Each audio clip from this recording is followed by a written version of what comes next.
Hello and welcome to my video all about how to sew the running stitch. When you're learning how to sew by hand, this will probably be the very first stitch that you learn, and that's because it's the simplest.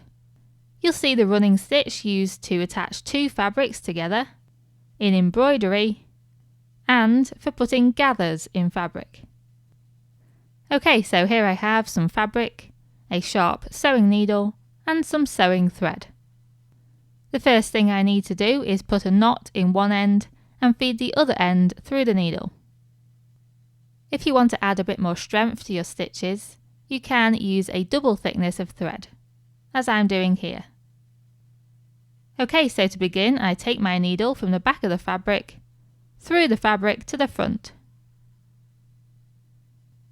The basic idea of the running stitch is to go in and out of the fabric, as shown here.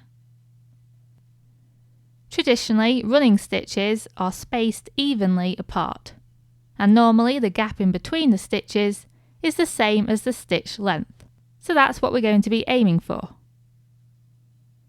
So we go a short distance to the left and go through the fabric from front to back.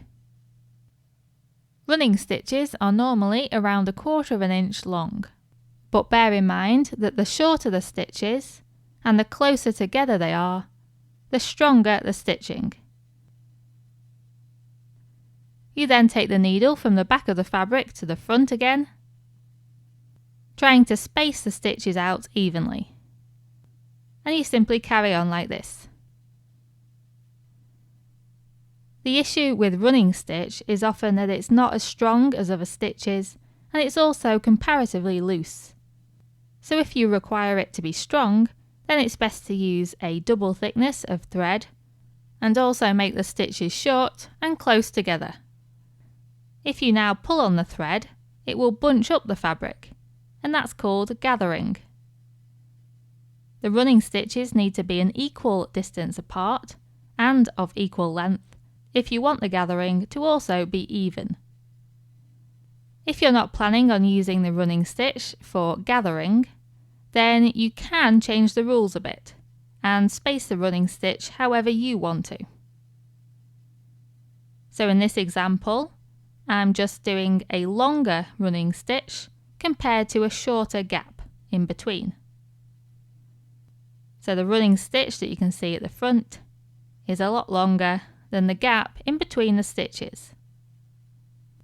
And then in this example, the gaps between the stitches are much longer than the running stitches visible on the front. There's nothing wrong with doing running stitches like this. It completely is up to you and how you want the running stitches to look.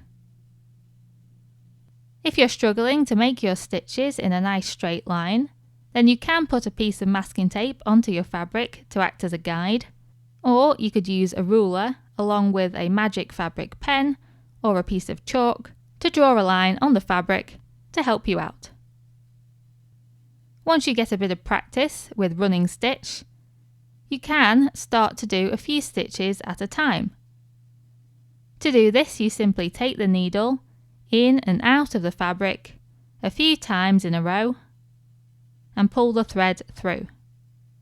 I actually find it easier to make my stitches even using this method, and the added advantage is that it's quicker. Because running stitch is comparatively loose and easy to remove, running stitch is used as basting. Now, basting is a temporary way of joining two fabrics together. Often you'll use it to attach a seam together just to see what it looks like before you then do the final stitching. Often basting stitches are longer than normal running stitches, and also because you do it so quickly, you don't have to be careful about the length of them. And that's it, that's the running stitch and the basting stitch.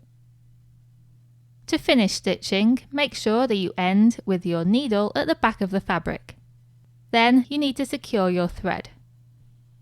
So you take your needle in and out of the back of the fabric, trying to not go through to the front. Pull the thread until there's just a small loop, take the needle through the loop and tighten. And then do that once more to make sure it's secure.